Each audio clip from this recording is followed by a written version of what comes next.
So welcome everybody to another episode of Back Talk with Bauer. I am Josh of JBauerArt, the host of this crazy mess I call a show, and this is episode number 16. If you are watching this for the first time, this is my my podcast that I put together a couple of months ago, and basically it's a way for me to talk to my friends and interview some cool people, get some people's names out there to other people that may have never heard about them before, learn about my friends that I've known forever but don't know all the backstory to them, and kind of just a way for me to keep in contact with the real world as we're going through this terrible thing we call the world right now. But if you dig the show, if you like what you're watching, please head over to the HWWS WebTV YouTube channel to catch all of my previous shows. You can catch all. There's at least 15 shows and 2 Back Talk with Friends bonus shows. And then there'll be some more coming up here soon. I am also on Twitch now. So if you go over to Twitch and just search JBauerArt, you should be able to find me. And then you can catch audio versions of this at Google Podcasts, Apple Podcasts, Spotify, Stitcher, iHeartRadio, and more. If I am not on your favorite podcast app, let me know, and I will try to figure out how to get on there. And then, as always, we have a sponsor. My awesome youngest brother, Corey, has been so gracious to sponsor the episode, all these episodes. And he doesn't really have anything to plug or talk about or anything for himself. So he decided to give it to charities. Every month we pick a new charity. And for the month of August, we are doing Gamers Outreach, which is gamersoutreach.org. It was founded in 2007, a charity provided equipment, technology, and software to help kids cope with treatments in hospitals. It was started by a bunch of high schoolers with a passion for games, and they realized that games help with long-term visits. It focuses the support of kids and teens throughout the healing process as they undergo treatment, and it also helps minimize the trauma. It brings like a sense of normality to their life while they're doing this, and it kind of just gives them a break from what everything's going on. And I think it's phenomenal. They have helped every year. They help at the moment at least 1,250,000 kids. That's a lot of people. Make sure to check out their big event called Gamers for Giving. And there's a variety of ways you can help out. You can donate money. You could do a fundraiser, which I still need to. Maybe I could talk to Thomas about a fundraiser later this year, because I just really like this charity and I love what they do, and I love that they're making video games a good thing. So we may have to figure out something to do for this charity and do a fundraiser. You could also donate old video games. We all know that certain companies don't give you the best money. So if you got some old games sitting around and want to do something good, donate some games, or you can volunteer. I don't know how that's all working out right now with COVID land, but check it out. You can also just head right over to the website, gamersoutreach.org. There's a big donate button. Go and hit the donate button, and it will be great.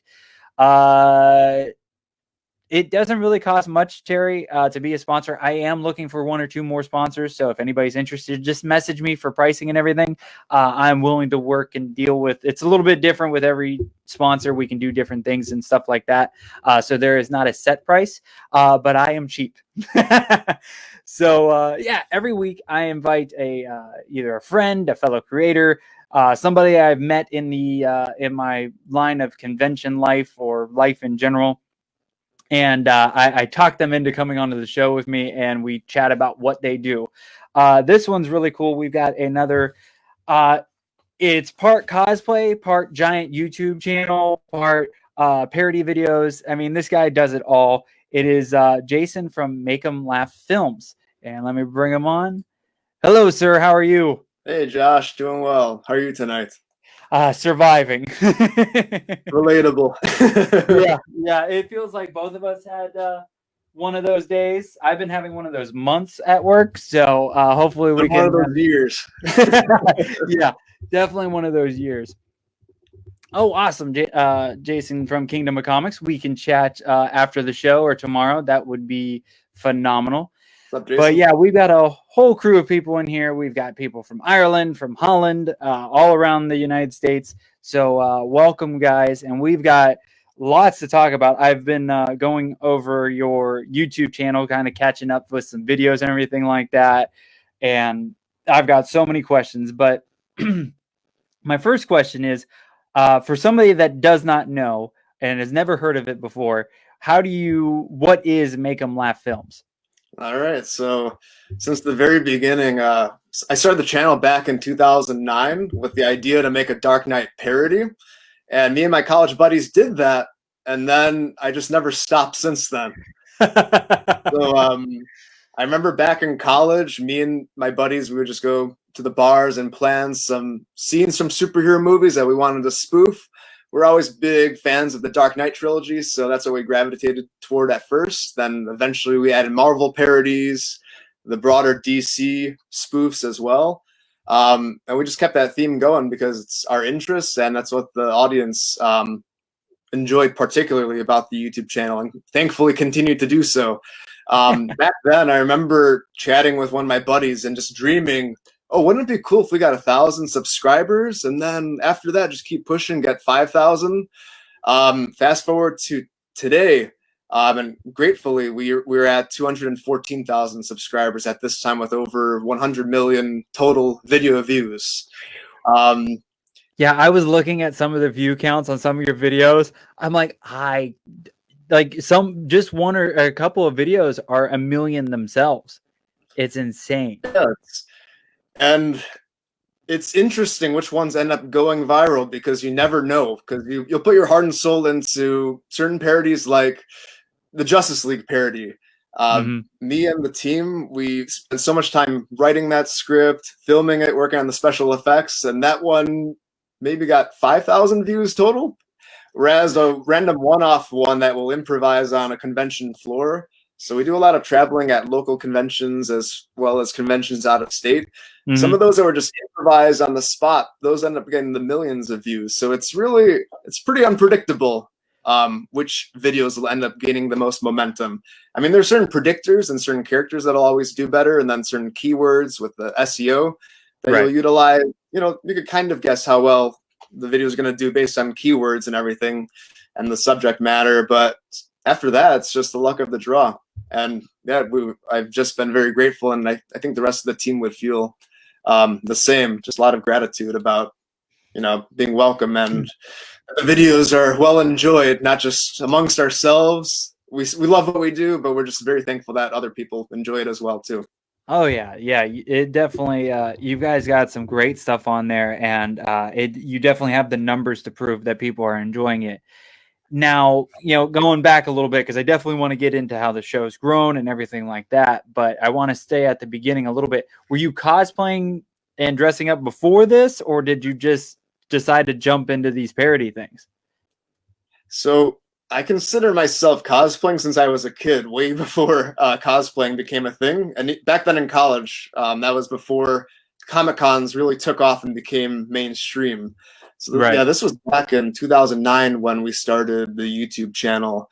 And I was just dressing up because I played the Joker in the parody, so I would walk to and from the shoots dressed in full-blown Joker outfit.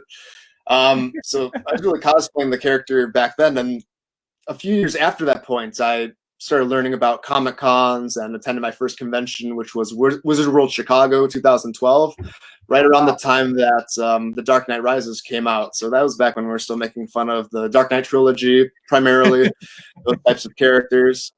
It started off with doing movie parodies. That Dark Knight parody was nearly an hour long. So even back then, I was very ambitious, still am today in terms of pumping out the content.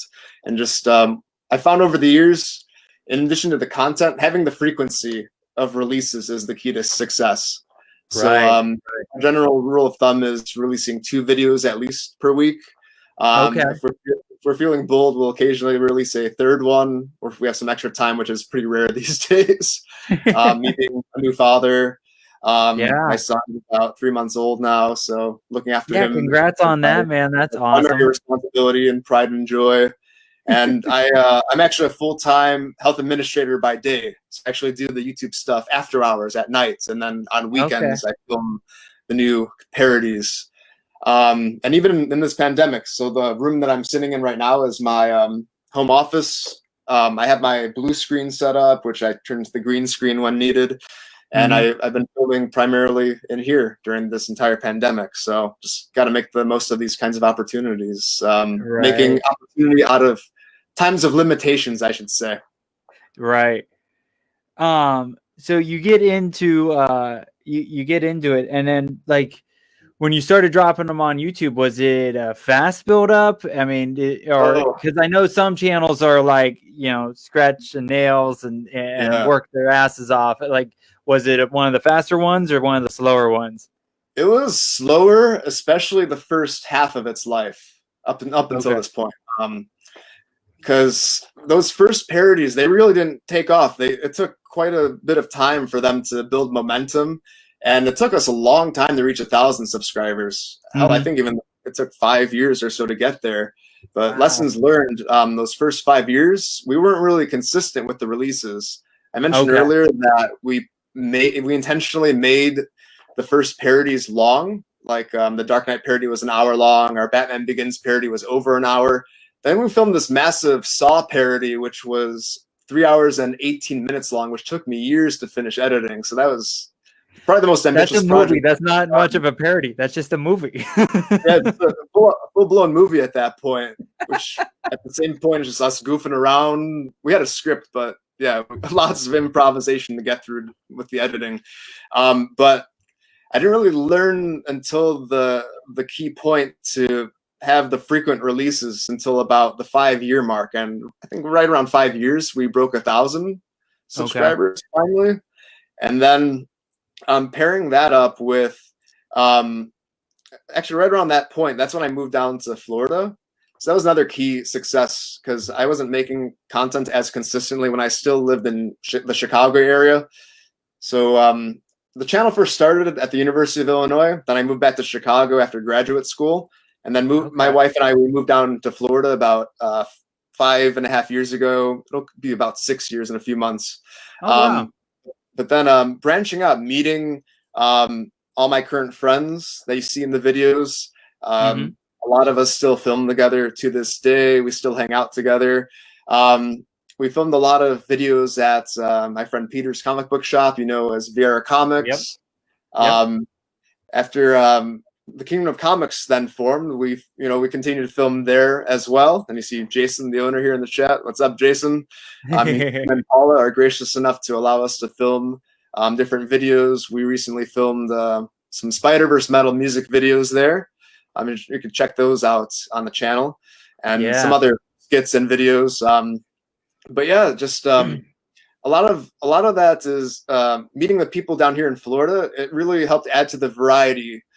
Adding the different flavors to the channel, because each person brings their own sense of humor and different ideas to the table, where I've learned a lot from those people and continue to do so and continue to try out new things. And really, it's been a lot of trial and error, honestly. So I've learned a lot of what not to do, like things that don't do as well on the channel. Like, okay, maybe these characters aren't resonating as well with the audiences, even though these parodies are very dear to me. Like the Justice League parody, I feel is very underrated. The Avengers Infinity War parody is underrated.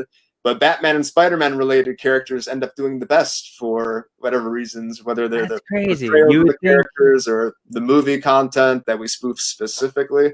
So just interesting seeing the trends and just learning to work smarter instead of harder in those regards. I didn't realize because like pretty much most of the people you run into in Florida when you're living down here, they're all transplants from somewhere. So I didn't realize how I've actually been down here longer than you have. I moved in, so I hit 12 years because I just moved. I moved in 2008. Okay, where'd you move from? Ohio. Ohio. Okay, Midwest as well. Cool. Yep. Yeah, so it's always interesting. Like, it's actually more rare for people that don't live in Florida. It's more rare to run into a homegrown Floridian than a transplant. What was your reason for moving down here? Was it the weather? I was tired of snow. I was tired of winter. Same. And I was hoping for more opportunities. I was like Northeast Ohio, so there's not much up in my area. We barely even had cons when I moved. So that was like a whole new thing I found when I moved down to Florida. Yeah, same here.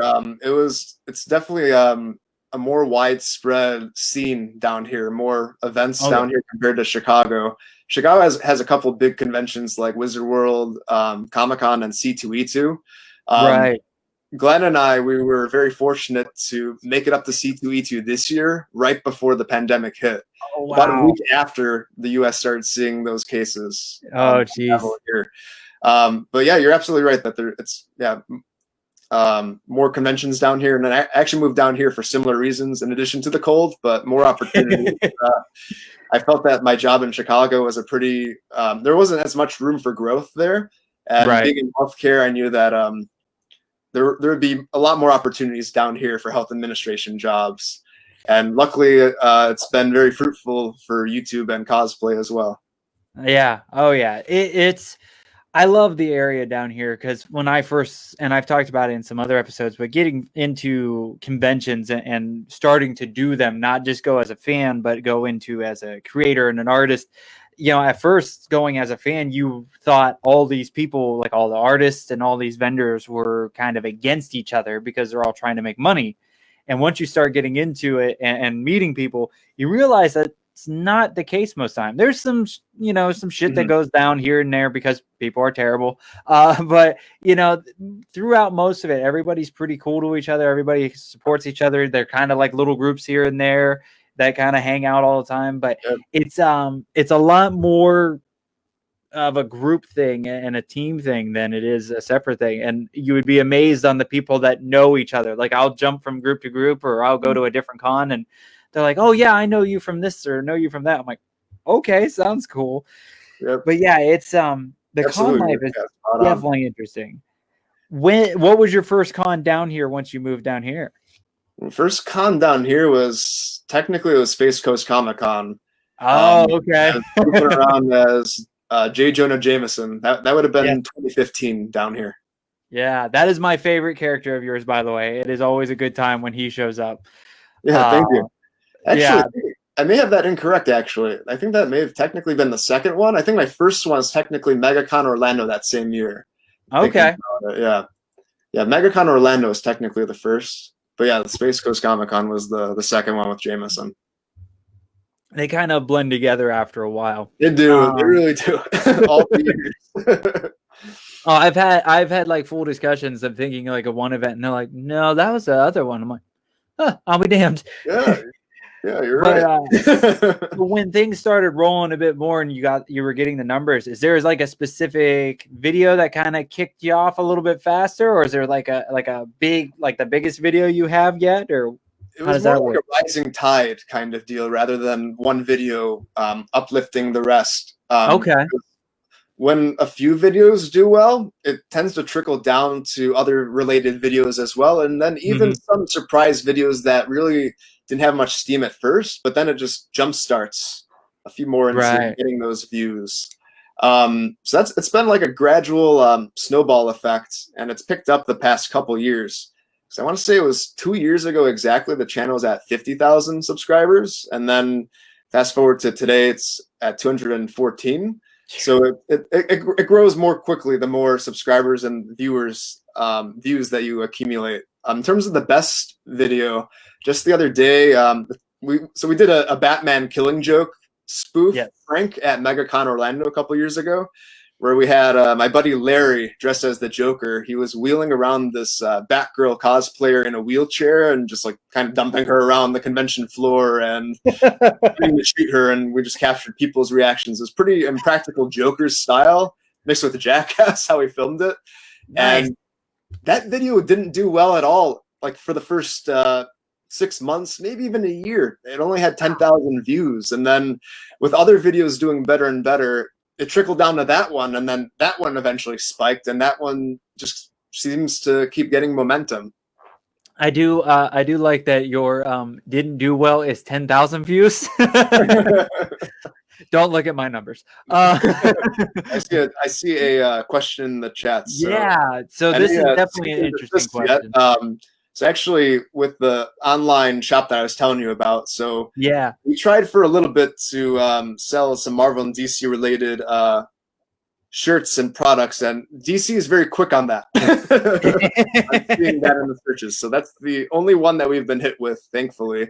So that's the reason for us taking down that website, and we sell MELF merchandise, MELF logos specifically now on Teespring. In terms of the YouTube video content itself, though, it falls under let's see, fair use. Fair use is the act. So as long as it's used in a spoof or parody or tribute manner, then yeah, you're free to utilize that content. Interesting. Thank you, Christian. I appreciate that, man. Yeah. Christian Basil popping in from Legend of the Traveling Tardis. Good to see you, sir. You have to be more mindful of audio, copyrighted audio on YouTube because of the content ID filters.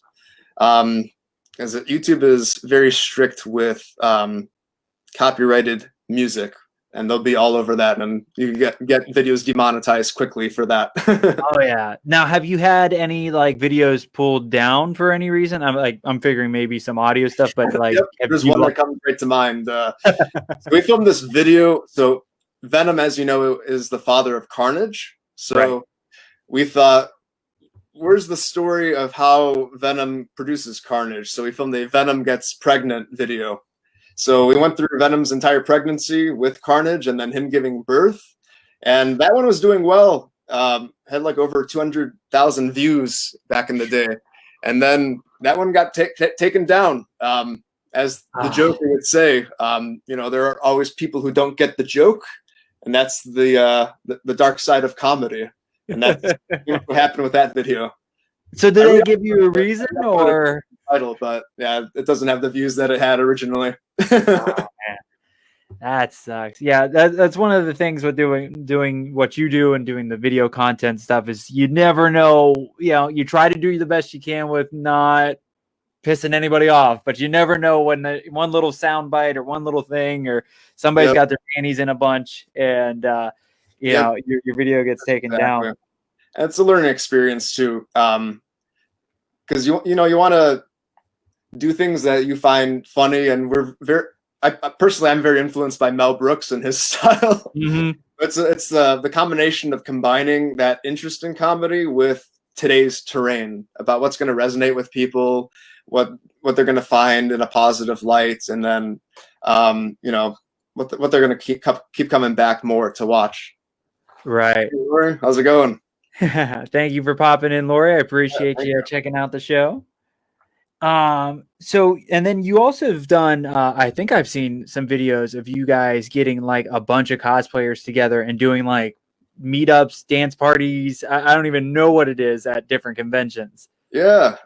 So those are usually just branded either meetups or flash mobs is more of a buzz term to get more people to come and show up at the designated time. Right. Yeah, we do the Spider-Verse meetups and usually Batman and villains meetups. Oh, and really it's just a big celebration of those characters, having everyone dressed up as either the hero character or the accessory characters. Like in Spider-Verse, there's a whole bunch of different types of Spider-Men and women, and then the villains too. So we like, bringing all those characters together. And as you mentioned, doing the dance parties with those characters. Also, we like to have brawls and fights with those characters. We encourage people to keep it as safe as possible. We always have disclaimers like, please be careful with each other's costumes and everything. Don't go too hardcore with it. So doing the best to mitigate the crowd and people's excitement. And we're fortunate that people enjoy it and that they look forward to it, because I wouldn't have imagined that we'd have these big turnouts if we were talking like 5 or even 4 years ago about this. And you've had some huge ones, like you have filled up a whole spot of a convention floor with people, and like I'm pretty sure multi-level. It's some of your Spider-Man ones have been insane. Do you know how many people like you've had at once, or? Yeah, it'd be maybe up to 100 people. I'd say would be a fair average. There might be more. I would definitely say 100. It looks like a lot more though. Yeah, we're just very fortunate that people actually show up. So no matter what, even though we're at the level that we're at right now, I still have that fear, like, oh my God, what if no one shows up to this meetup? Like, what are we going to do? Is it just going to be us? Well, okay, if it's just us, we'll just film with 1 or 2 people. We'll still make a video out of this. So really planning, having these backup plans in place and having the willingness to adapt if the worst should happen. And that's really what the key to success is with anything, whether it's cosplay, YouTube, art. And speaking of adaptability, I see this Christian has a good question. Actually, I was going to speak to this at some point. So the COVID-19 world and how it's evolved, how it's affected the channel. So I've been working within the limitations of COVID. So me being a new father, I want to do my due diligence with keeping safe and continuing to social isolate. So I've been filming actually predominantly here in this office, this room that I'm sitting in, using my blue screen and green screen to film new skits. And then I have team members as well as collaborators that also have green screens, blue screens. And then we just do the pre-productions together, plan out exactly what shots we want to do, so that it seems like we have more than one person in the room with how the editors match up the shots together in post-production. And then if I need voiceovers, I have a few buddies who I call up to provide those voiceovers as well. And actually, it's really been a blessing in disguise, because if things had gone normally this year, where we're doing our usual thing with doing conventions, we'd still be doing all those hangout videos, those flash mobs, the usual type of deal.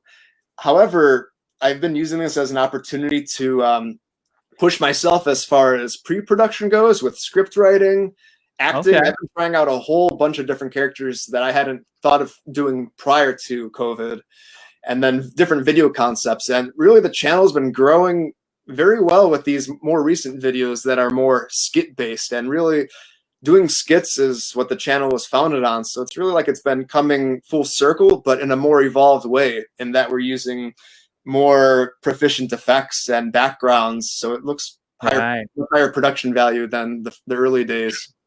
The Wayne family home movies, those are coming. And you always have Jameson there. Well, it's and the more of these shows that I'm doing, and we just did for HarleyCon 2020, I did a artist panel with a couple of different artists, and we've kind of discussed about how, the world sucks right now, and there's a lot of bad things going on, but there's also some good stuff that's been going down, especially with creators and just testing people and how to change up some things and kind of get rid of some of the, I don't know if junk's the best word, but some of the stuff that clutters up your life to an extent, and it gets you almost more focused on things. And I think with the right mindset and the right people, it's and myself included, it's kind of getting things into a more, I don't even know what to call it, but just more focused area. And I think it's definitely been helping a lot of people. It still sucks to a certain degree, but it's definitely been helping some people. There's some good out of all this mess. Undoubtedly, it does have its moments when it really sucks, because having a 3-month-old, there have been many times where it's been rough, because we want to introduce him to our immediate family. Like my parents still haven't been able to visit from Chicago to see the little guy. Oh man. So it's been rough in that sense, and then some challenges too, like working remotely for the healthcare job. It has its drawbacks and advantages. But yeah, you're spot on. You're spot on in that. In terms of creative stuff, this, instead of being seen as a challenge or a drawback, and sure, it's going to have its limitations and things that are negative, but seeing it more as an opportunity of what can you do, what's in your control to find success during this time, and however long this pandemic is going to last. Right. Yeah. I mean, that's why this show exists right now. This is why we're doing this, because I was sitting around bored, and I needed to do something to keep, and like the art right now, at least for me, the art wasn't selling before all this went down, and now people have even less money. So to try to go and sell people artwork right now is insane. So I've focused on this and doing graphic design stuff, and both have been picking up very well. So it's like, okay, all right, Yeah. time to switch some things up. But The opportunity leads to a blessing then. Oh yeah. If you're able to then, you know, make opportunities and make things happen with these other realms. Oh, for sure. So back to what you do, I do have to say, when you were talking about the fights that you guys put together a little bit during the big meetups and everything, I love the Mortal Kombat stuff. Now, I caught a couple of them. I think I watched like 2 or 3. Is J. Jonah Jameson the voice guy for all of them? Or he's usually the voice guy because honestly, he's one of the easiest characters to get in cosplay for. If I'm growing out facial hair, I'll just shave it to the mustache, or I'll just honestly do makeup for the mustache. It's just the easiest one to do if I don't feel like getting in a spider suit, honestly, and he's just fun to do with the voice. Yeah, like I said, you nail him every time. It's always fun when we were doing Vieira comic events and you would get into the outfit and you just would kind of go through the shop causing chaos. It's always fun to watch you guys. And like half the time when we were at Vieira Comics, we like, you know, sometimes I wouldn't be selling anything, or, you know, I would be back in the corner, so I wouldn't get a ton of people. But I just watch you and your team just do the videos, do some weird stuff. And it was always, you guys just always looked like you were having a blast. That's what it's always been about. And since the very beginning of the channel, just the laughs and just having fun with it. And like now too, and like it's probably more important than ever, like with, you know, how stressful 2020 is, to make light of the scenario. And actually some of the recent videos have been making fun of the events of 2020 specifically, mostly the pandemic, just trying to make light of it in some way. How would these characters react if they were in the scenario? But yeah, back to Jameson though.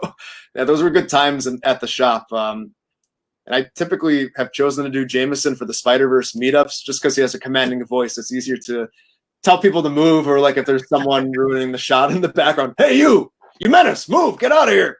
A couple questions from Christian. So aside from cosplay, what do you miss most about the cons? Definitely the people.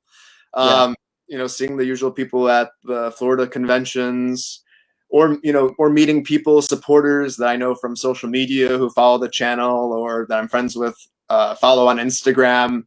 So, you know, you don't know what you've got until you can't have it. So you know, we still obviously all keep in touch via social media, but, you know, it'd be great to see everybody at conventions. And absolutely, I will be treading lightly when it is safe enough to resume conventions. And even after the green light is given for conventions, I probably will not go at first, just to be cautious and see how it pans out. Yeah, a couple of people have talked about it, and I've been working with Hangin with and our group of people with the HWWS WebTV YouTube channel. And they're like, you know, there's a couple of times that we've talked about different things, and I'm like, I don't know if I'm going to jump right back in. It's just, it's going to be really interesting to see whenever they start again. And when they do start, how it's going to work. And I even watching your guys' videos today, you know, before the show started, you know, there's a bunch of people all together and they're like touching and holding each other and, you know, just acting like normal people used to before 2020. And I'm just going, like, now I'm twitchy. It's like we wouldn't be able to do that kind of stuff at conventions, like the meetups. Like we're going to have a Spider-Verse meetup where everyone is 6 feet apart. Like it'd be, I don't want that headache to enforce. What do you do? Like you just do line dancing, I guess? Spreading of the disease. So I'd rather not schedule the meetups or not attend the conventions for a little bit until it's like 100% safe. Yeah, I think I'll definitely give it some breathing room as well. Maybe a couple small ones, or like there's like Sci-Fi Bartow, which is an outdoor one, so you can kind of, you know, get a little bit luckier with that one. But even still, I mean, that's only just a few months away. yeah, true. The timing of it. That one's what, January, February? That one's February, the last I knew of. So it's like, they're like, well, we're still going for now. I'm like, okay. Yeah, I'm not ready to. I'm like, I'll just sit at home and I will video talk with people, and that's good enough for me. It's more comfortable too, and actually, it ultimately saves time. I was actually just thinking about that. It really does. Like this entire pandemic, like all I've had to do is get suited up in my office, stand in front of my green screen, get the equipment set up, and then boom, knock out a video. Whereas for conventions, all right, how far do I need to drive to Orlando or to Tampa? Let's check in the hotel, change there, pay for the hotel, pay for the gas, pay for all the meals, and then come back with as many videos as I would film here. Right. Yeah. And then like I've even been thinking about it too, because I've only been doing this show in this new world that we're living in. And I've thought about it like, okay, what if things get back to normal? Well, then like I could only talk to people that are around town. Like everybody's used to this format now and how things sounds, and not everything sounds amazing every time, but that's, you know, but I could talk to people in California, in Canada, around the world. I mean, I had just Saturday, I had somebody, cosplayer that's up in Georgia. You know, she was able to hop on for the hour and we were good to go. And then I don't have to worry about the house being clean or the dogs going crazy. Yeah, I just bring them up on my computer, we chat for an hour, and then they go away. Yeah, exactly. It's the convenience of it. Less stress associated with it, and it really diversifies the number of options that you have to bring the guests on the show. They, as you said, that, you know, they could be from out of state. Yeah. It really maximizes the opportunities. And it's interesting you said that, because it's relatable for me during this time as well. Because I've been collaborating with friends that I probably, you know, due to the nature of this year, where I've had to improvise to work around not doing those meetup events. I've reached out to my buddies in Canada who I'll do conventions with when I go to Toronto to do these green screen types of videos. So those are projects that wouldn't exist otherwise that we've done recently. Ah, that's really cool. Yeah, and I've been really digging it, because once you find the right streaming platform when it comes to like the podcast stuff, or, you know, trying to do any kind of streaming video thing, and you get it all nailed down, it can look really good. And then like I love doing the back talk with friends, where I get like, usually it's 4 to 5 people. During HarleyCon we had 6, 7, I don't even know how many. But it was fantastic because we were just all sitting in our homes, BSing and having a great time and laughing our asses off. And we didn't have to go anywhere. You know, I could bring in people all around the state, all around the country, and we were good to go. So, you know, there, like I keep saying, and I try to remind myself, there are some good things out of 2020. They're very little, very few. I think we gotta, let's see, a couple more items here in the chat. Yeah. So Jason, we need to see a drinking challenge of Jameson versus Commissioner Gordon, or Venom versus Carnage. Is that based on the Joker versus Batman drinking video from C2E2? There you go. There you go. And then from Terry, Terry's got a free event in the works coming in around 2 months, ironing out all the details. Love to have you all involved. All right, just keep us posted on the details. Terry is our awesome, one of our awesome social media guys. He's kind of the behind the scenes guy, getting everybody connected and doing different things. And have you done any of these online cons at all? I know you're a little bit different. No, because things have been just so very busy adjusting during this time. So even before my son Bruce was born in May, and since then I've been adjusting to fatherhood, having that as the primary responsibility, and then trying to balance out the full-time healthcare career along with the YouTube channel. But before May, from March to May, with when the pandemic really started first breaking out, I'm in healthcare administration IT. So I was figuring out how to implement that telehealth program for the organization, to figure out that technology, and then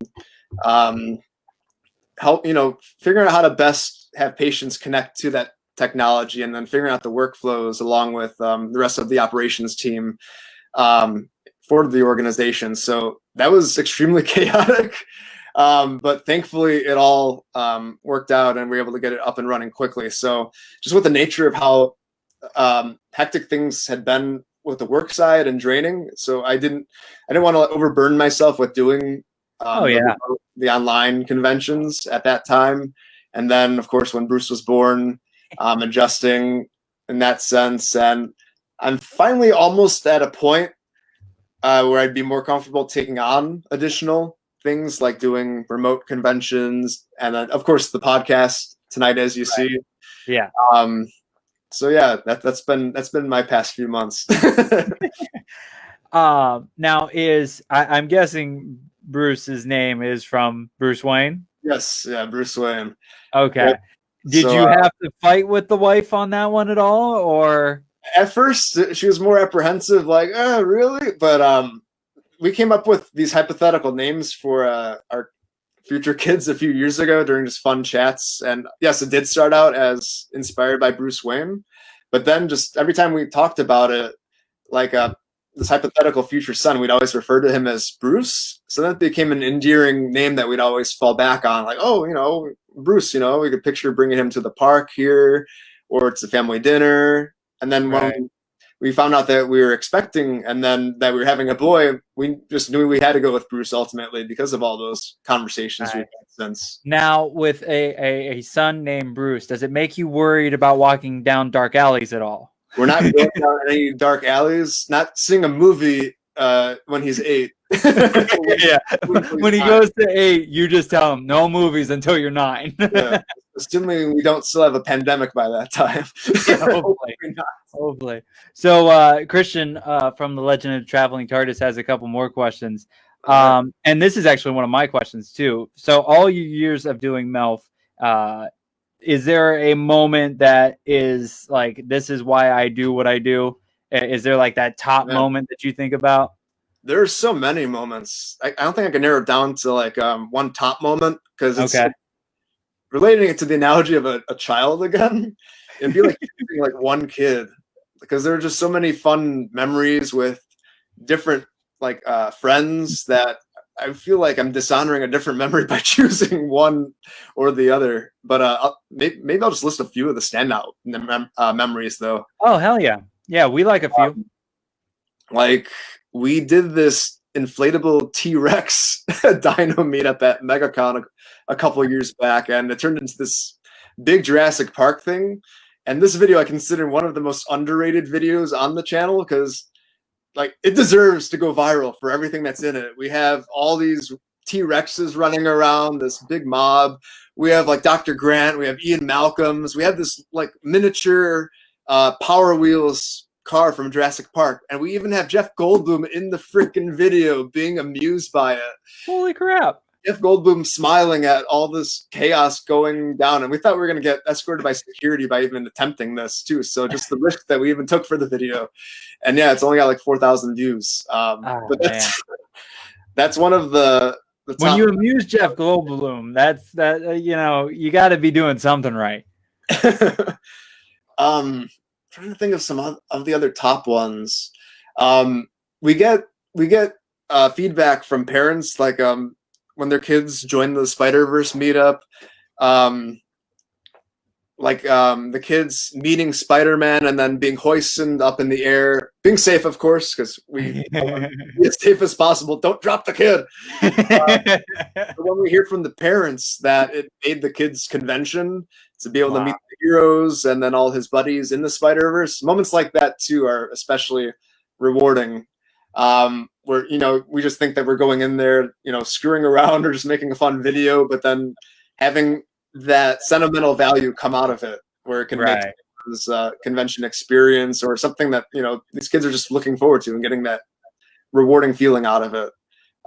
So a mix between moments like that where you're giving back, or the moments where it's you involve one of your childhood heroes in some way, and it may be a stupid way, but it's just very rewarding to yourself and to friends that you're like, wow, we actually did this. Man, that is awesome. Another question from Christian: what's it going to take to make you a Whovian? I think I just got to find time to watch an episode, honestly. I'll admit I have not seen a single episode. I just got to sit down with a drink in hand and watch it, I think. I've tried, and I'm probably going to get hate from Christian from this, but I've caught a few episodes because my wife got into it strong for a good while. Okay. And I tried watching it, tried to get into it, and I can't. I don't know what it is. It's just something that doesn't click for me. So yeah, I have not been able to get into Doctor Who at all. And that's okay. We each have those things that we just don't vibe with. For me, it's anime. I know that some viewers might be like, "What the hell?" Anime is another one. The only one I've ever been able to get into is Dragon Ball Z, and that's about it. And even sometimes I get annoyed, especially the old Dragon Ball Z, where they're charging up for like 3 episodes. Like I don't even as a kid, I did not have time on that for that. I'm like, a couple of my buddies, they'll reference the characters, so I understand a few of the characters or like their names at least, like Goku. Yeah, you got the top character. And kind of, it's weird going to Comic Cons and doing this stuff and working with a bunch of different people and meeting fans and stuff. You kind of get some of this shit osmosisly or something. Like I have seen stuff or seen a character. I'm like, oh, that's blah blah blah. Well, I was like, how the hell do you know that? And I'm like, I got nothing. Yeah, I think like the extent. I don't even know if it classifies as anime, but watching Pokemon and Digimon.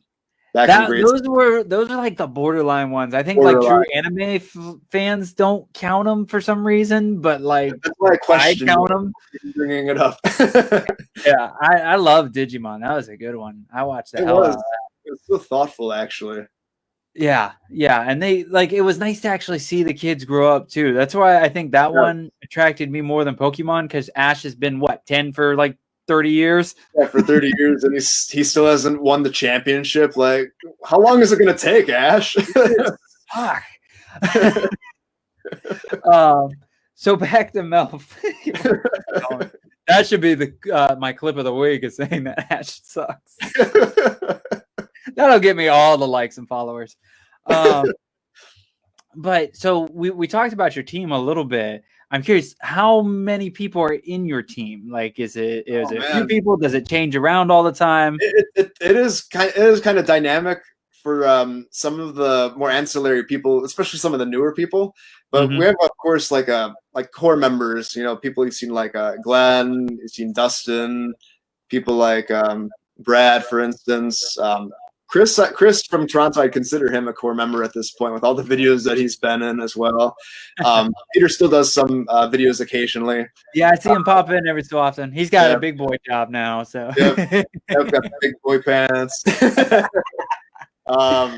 With Bob, I consider another core member, and then we've been working with some newcomers lately, like Pat Cosplays. He's up in Toronto. He's got a green screen set up there. We do collaborations quite a bit with the Sean Ward Show, my friend Sean Ward, who also does superhero comedy. Okay. And then just welcoming some new talent too, if they're a good fit, you know, if they vibe in terms of the humor, different characters that we do, or different concepts. And then also getting some voice actors involved recently, like some friends like Ed Cologne or just Josh Straws. They provide some voiceovers in addition to Pat's cosplay for a you know, that train scene from Spider-Man 2. We filmed the parody of that scene that's going to be debuting on Friday. They limited passenger voiceovers for that. It's going to be quite an outrageous video. I'm not sure how the editor is going to put that together, because there's quite the overabundance of improv in that one. We may have gone a little crazy with that one. Well, you kind of, if I remember correctly, at VR Comics, you kind of thrown just some random people, because we would have big events there and everything. You kind of just would throw random people in the videos and everything too, and just kind of see what happens. Yeah, because we'll just get an idea, like, hey, like, do you want to be part of the video? You're wearing this costume here, or you're not even wearing a costume, but we could work you in this regard here. Let's have this character interact with you, or make you feel awkward just receiving this dialogue from the character. Whatever happens, like, we ask a lot of people if they'd be interested in partaking. We like to get people involved, and I guess do our best to diversify the number of people that appear on the channel. Nice. And I've been getting back into that lately, because part of it was me trying to push my own boundaries of acting and what characters that I can do during this pandemic. So it was kind of Mike Myers style, and like how he would play multiple roles in the same scene. There you go. A lot of that during this pandemic, but now I'm trying to diversify it a little bit more again, getting more and more people involved to just try out new things. So doing both multiple roles, how weird is that? Like, are you used to it by now, or is it still kind of weird doing it? Because you would be just talking to nothing for most of it, because you can't like see yourself or anything. Yeah, I'm both used to it, but at the same time, it still trips me out at moments. Because, yeah, you just kind of envision seeing yourself delivering this line to nothing. Like, I try to like use maybe one of the posters on my wall as a reference point of the item to look at. Right. And over the weekend, I filmed this Dark Knight throwback video. It makes fun of the final scene the final Joker scene, where he's hanging upside down, like you and I. Yeah. I also play Batman in the video, so there's me talking like I have throat cancer at nothing, and trying to do the goofy duck lips Christian Bale expression at the same time, and then thinking like, wow, like, okay, I understand Joker's cadences and Batman's cadences, how each character would respond with the tone and the timing of it. But at the same time, I look like an idiot dressed in this bat suit right now, just shouting at the Kylo Ren poster. Now, going with that, does your wife just walk in at some points and kind of just shake her head at you? Yep. I feel that happens a lot. Oh my God, like this is what I married. Like, holy shit, this is what's going on right now. Oh, actually, perfect example of this. It just happened the other week. I filmed a Death in the Family parody, long day. I was dressed as the Joker, and then we're still so I planned the filming around baby Bruce's schedule, and this was 2 days after we were expecting that tropical storm Isaiah. So I didn't do filming that weekend because I didn't know we'd have power. So I postponed filming, and then we had to do a little bit of improv in terms of Bruce and his schedule during the weeknight, and I was already dressed in full Joker makeup for like the makeup video shoot. So we had to have a discussion, and then just aired out like some things, and work things out and everything. Like, we'll tag team these responsibilities, this housework. But the entire conversation, I was just as the Joker.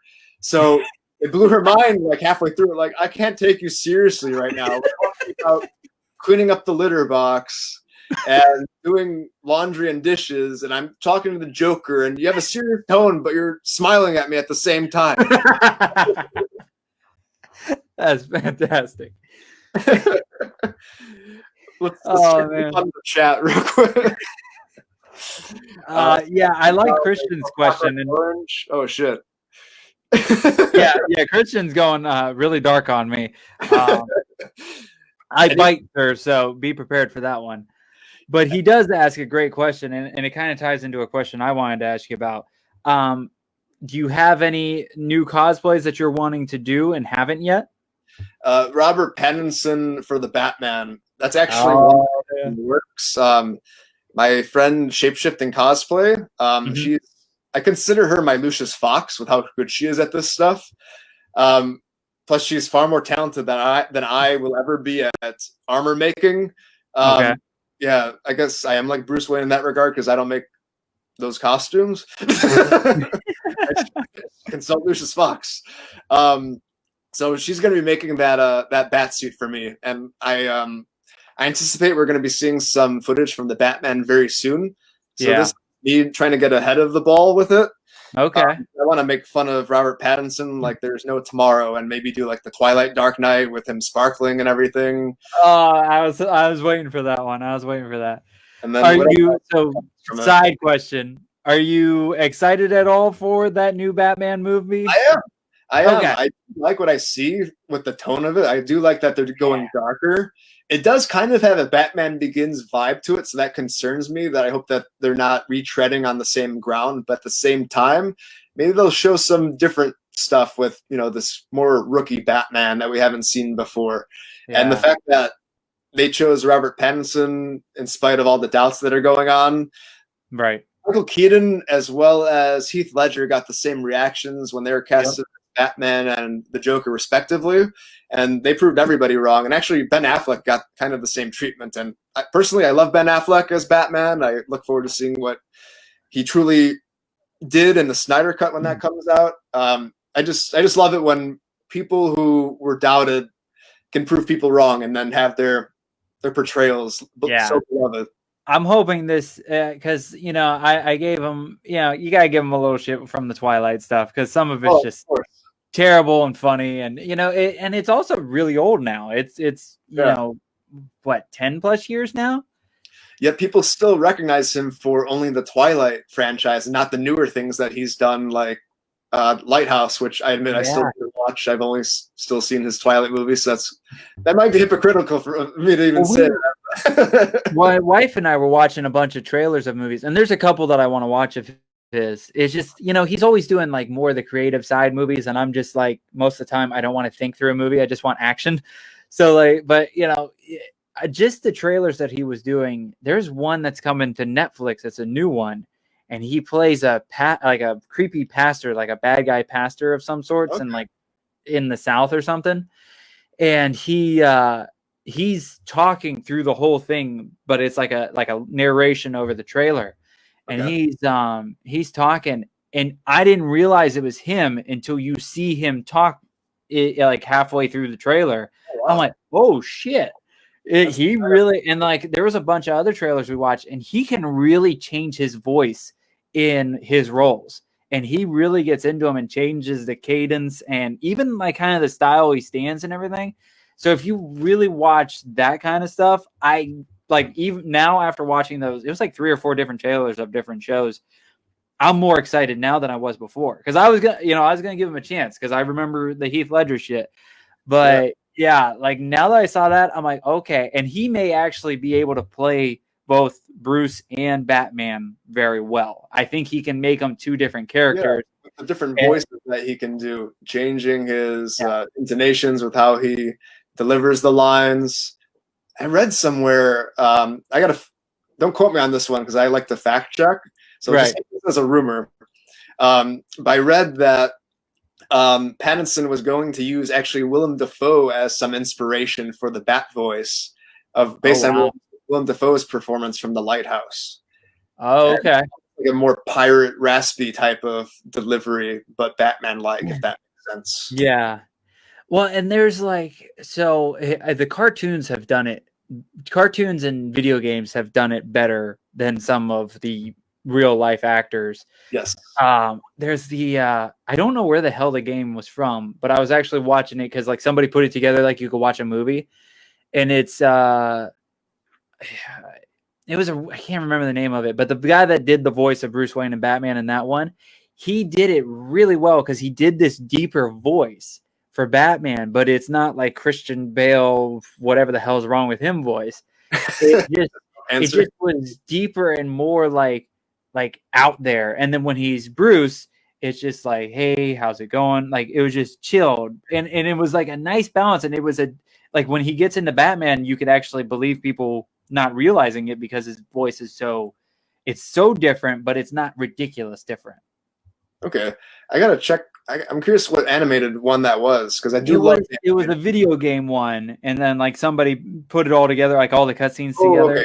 Gotcha. Yeah, I'll have to try to find it. I think it's in my watch because I gotta actually finish it. It was really cool because it was like a different story of Batman, and it gets more into like the Waynes being bad people and like having the bad history and stuff. So I'll have to try to find it, and when I do, I'll send it over to you because I don't think I'll ever play the game, but it was fun to play the game. I mean, so I'm definitely curious to scope out that portrayal. I do love it actually when creators actually make the Wayne to be the bad guys. It's a nice change of pace, a different perspective, like kind of how they did in the Joker movie to an extent. Mm-hmm. I still have to watch the Joker movie, but I did read what is it, the White Knight comics? I love the White Knight comics. Yeah, and they put that's a big thing into all the stories into there. So yeah, it's definitely it's a nice fresh take on things. And then even the people, because it's been done a couple of times now, but they each do it differently too, and it's different circumstances or outcomes, and it's been really fun. So we've only got a couple of minutes left, and I want to make sure we promote MELF and how to find you and everything. But I do have, so we talked about your goals in what cosplay you would like to do next, but what's your goals for the YouTube channel and what you're doing from now, in the next year or two? I know COVID's probably thrown it all out the window to an extent, but I'm sure you have some goals to build up to. Yeah, still just trying to maximize this time to turn what, a lot of people would see as limitations into more opportunities. So continuing to make these skits grow, to do a lot more movie parodies, and also making fun of famous scenes from superhero movies. Those seem to be resonating well with the audience. Obviously, the next subscriber milestone goal is 250,000 subscribers for 250,000, and then 300,000. But the big goal is 1 million. So we're gonna stay focused and keep pumping out content and just keeping it snowballing. Well, and I feel like you just hit the 200,000 mark not too long ago. Yeah, that was a few weeks ago at this point. Okay, so yeah, I was surprised because I hopped on there and you're at, what is it now? 214. Yeah, I'm like, holy shit. I'm like, I swear I just saw that post with the, congratulations, we hit 200 and he's already at 214. So I'm sure by the end of the year, I definitely think you'll be at that 300 mark, maybe, if not higher. I'm going to be more conservative. I'm going to make it a goal for maybe, I don't know, maybe by next spring, fingers crossed. Okay. All right. Yeah, just based on the growth from the previous year. But if it happens by the end of the year, yeah, I won't be complaining. I'll welcome that. Awesome, man. Well, again, thank you so much for hopping on and taking time out of, I know you're busy schedule with the new little one and everything, but make sure, tell everybody where they can find you, how they can support you, and all the good stuff like that. Yeah, head to youtube.com/makeemlaughfilms. Hit subscribe, enable all push notifications. Feel free to check out the videos, share them. We have quite a few fun playlists. Spider-Verse, Spider-Man videos, Batman, Harley Quinn, and Joker videos. We have some music videos also. We have a mock metal band, actually a couple of mock metal bands that are Joker in theme, as well as Spider-Verse. And before I head out, love these Snyder Cuts comments over here. Oh, yeah. We will likely make a Snyder Cut parody after that comes out. The Snyder Cut is a great title, by the way. Drunk Justice League, that'd be fun. There you go. Awesome. And where can they get your shirts at? Sorry, I didn't hear that last bit. Where can you get MELF shirts and gear at?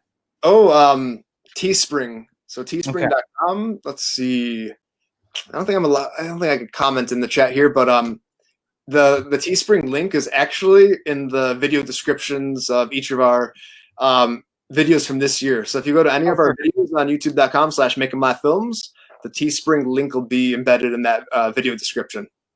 Perfect. Yeah, I think I'll be getting one here in the next couple months because I really love just the simple, cool logo. It's very cool. And, wear it during the show so we can get you some more people. But again, thank you so much for coming on, Jason. I greatly appreciate it. It was that was a fun hour. Like I looked up and we're like, oh, I have to actually end the show. Quite quickly. Like I was surprised when he said we have a couple minutes left. Really went by like that. We got into a pretty good rhythm. Awesome. Well, I'd love to have you on again here in a little while, and then maybe we can get you on to a Back Talk with Friends episode. Maybe we can get you and Thomas on at the same time. He's our Thomas Carter Rochester. He's our Thor. He does Life of Thor and Thor Talks too. He makes a good Thor. Oh yeah, and he's hilarious, and he does a great job. Maybe we should get you guys connected because you guys could do some fun stuff together. But this has been another episode. Be down to chat. Yeah. Cool. But this has been another episode of Back Talk with Bauer. Thank you guys so much for tuning in. If you like any of the artwork behind me, most of it is for sale over at JBauerArtShop.com. You can head over there. If you can't find it, message me and I'll help you find it. If you love the show and want to support it more, head over to anything JBauerArt. I'm on Facebook, Instagram, Twitter. You can support the show through there, catch live episodes. Also head over to the HWWS WebTV YouTube channel. Go hit the subscribe button and check out all my shows and all the other amazing shows like Legends of the Traveling Tardis, the Maine Event with Kevin and Mia, Reels and Heels, Life of Thor presents. I really got to make a list of all the things that are on that network, but there's tons of stuff on there. And then make sure to go over to Google, Apple Podcasts, Spotify, Stitcher, iHeartRadio, and Twitch, and you can find the show all on those too. Just type in Back Talk with Bauer. Other than that, thank you guys so much for tuning in, and I will catch you guys next week. Later.